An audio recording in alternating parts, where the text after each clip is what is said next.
ke Tanjung Pandan membeli bubur. Sungguhlah enak jika makannya bersama-sama.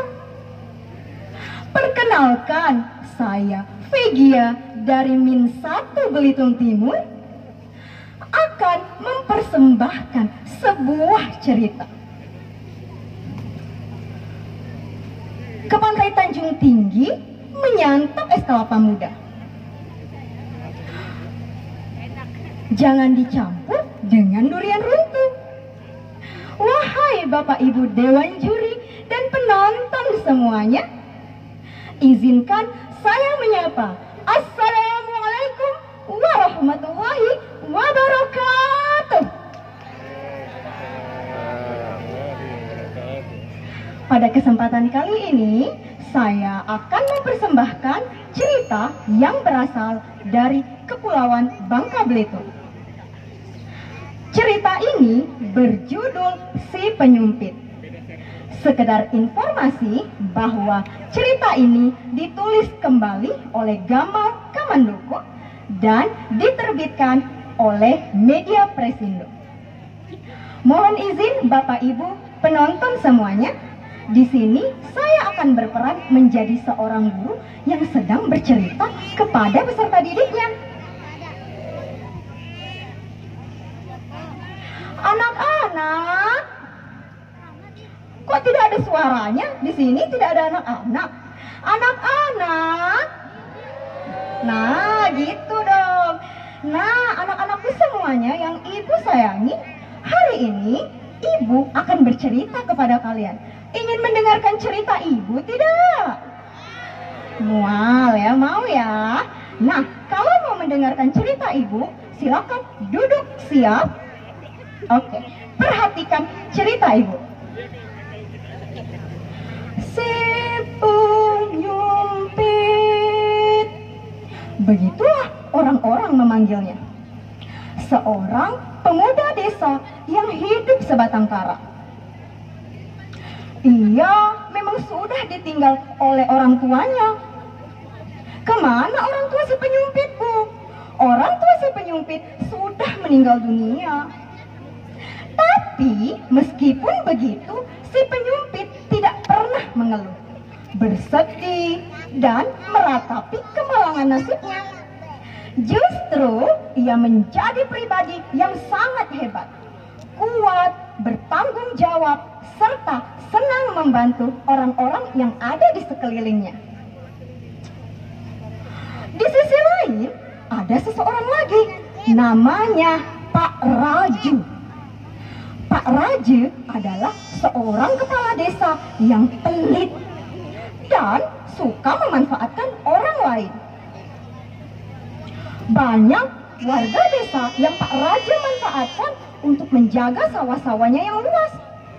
Akan tetapi karena Pak Raja pelit, warga tidak diberi upah. Pelit kan? Nah, Pak Raja pun mulai kebingungan karena warga enggan membantunya lagi. Pak Raja pun memikirkan sebuah siasat yang baru. Aduh, sawah-sawahku sudah mulai menguning. Bagaimana ya? Siapa yang aku manfaatkan untuk menjaga sawah-sawahku itu?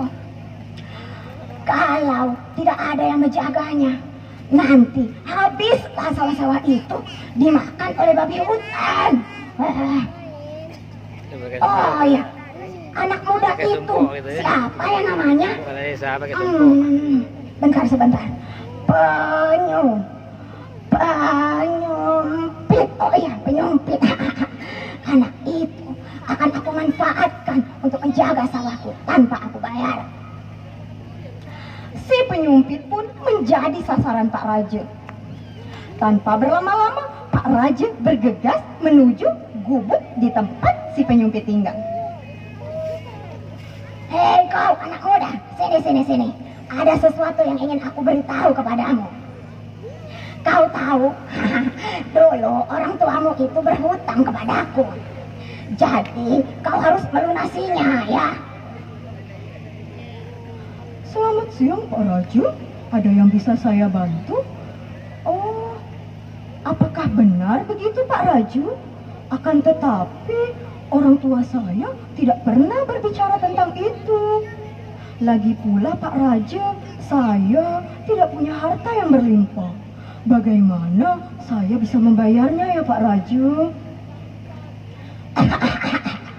Kau tenang saja, aku sudah memikirkan cara itu. Kau tinggal menjaga sawah-sawahku itu. Lalu akan aku anggap lunas hutang orang tuamu itu. Pak Raja menipu si penyumpit.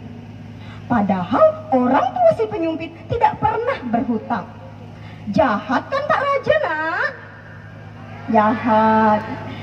Nah, karena si penyumpit ingin menjadi anak yang bertanggung jawab, akhirnya si penyumpit menyetujui kesepakatan itu. Hari berlalu. Si penyumpit pun bergegas ke sawah milik Pak Raja. Si penyumpit bekerja dengan tekun dan sepenuh hatinya. Namun, suatu malam pun tiba. Banyak kawanan babi hutan yang memasuki daerah persawahan. Si penyumpit tidak tinggal diam. Ia pun mengejar babi hutan itu. Tapi tanpa disengaja, ternyata si penyumpit melukai salah satu babi hutan. Karena kasihan, si penyumpit pun mengejar babi hutan dan mengikuti pelarian mereka. Hingga sampailah ia di sebuah perkampungan babi hutan. Wow, apa ini? Banyak sekali babi hutan di sini. Ya, di perkampungan babi hutan terdapat banyak sekali babi hutan. Ada satu babi hutan yang sangat besar. Siapakah itu? Raja babi hutan. Nah, raja babi hutan yang ada di sana sudah menunggu si penyumpit. Tetapi bukan untuk menyakiti. Ia ingin meminta tolong kepada si penyumpit. Wahai anak muda, izinkanlah aku berbicara kepadamu. Maafkanlah anak-anakku karena telah merusak persawahanmu. Dan mohon bantulah aku untuk mengobati putriku yang sakit ini. Si penyumpit pun bersedia mengobati anak dari raja babi hutan itu. Si penyumpit mengambil beberapa macam daun untuk dia racik menjadi obat. Nah, raja pun berterima kasih karena si penyumpit sudah menyembuhkan anaknya.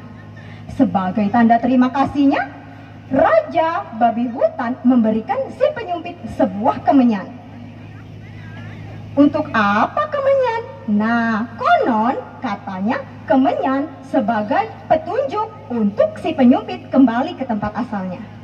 Tak hanya itu, ternyata raja babi hutan memberikan penyumpit 4 bungkusan. 4 bungkusan, Bu? Iya. Apa isi bungkusan itu? Yang pertama, kunyit. Yang kedua, buah nyato. Yang ketiga, buah jengkol. Dan yang terakhir, itu daun. Nah, raja berpesan agar si penyumpit tidak membuka bungkusan itu. Si penyumpit pun mengikuti arahan raja. Aku rasanya ingin membuka bungkusan ini, tapi nanti saja harus sesuai sama arahan dari raja. Sampailah penyumpit di rumahnya, dan ketika ia di rumah, segeralah ia membuka bungkusan itu. Wow, apa ini? Ini bukanlah yang dimaksud oleh raja tadi. Wow, ayo kira-kira apa isinya? Nggak tahu.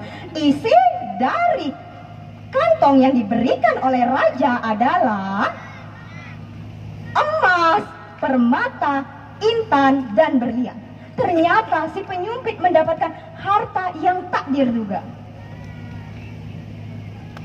Si penyumpit pun sangat senang sekali. Ia pun bergegas menuju rumah Pak Raja untuk membayar hutang orang tuanya. Pak Raja pun terheran. Dari mana si penyumpit mendapatkan harta sebanyak itu?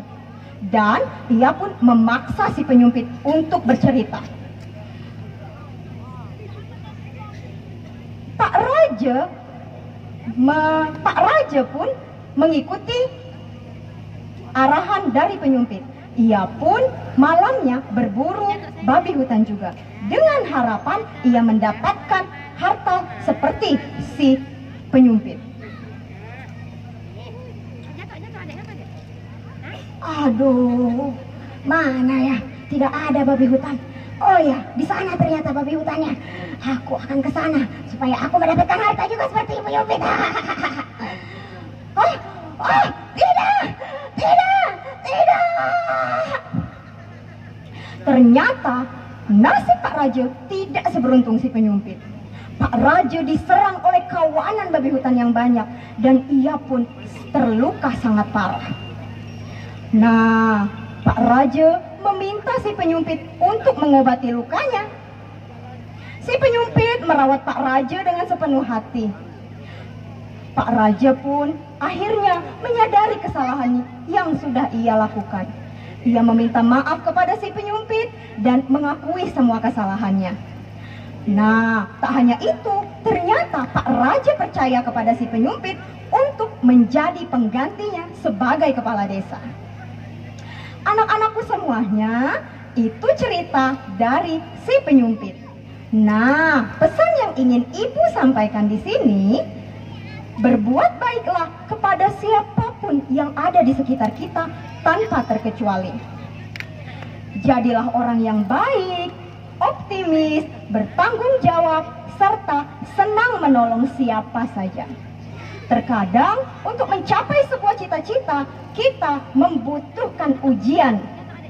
Ujian itulah yang akan membuat kita menjadi orang yang kuat. Siap anak-anakku? Oke, terima kasih. Menghirup udara segar di pantai Menara. Pohonnya indah, laut nan mempesona. Cukup sekian cerita dari saya. Mohon maaf jika terdapat salah kata. Saya akhiri. Assalamualaikum warahmatullahi wabarakatuh.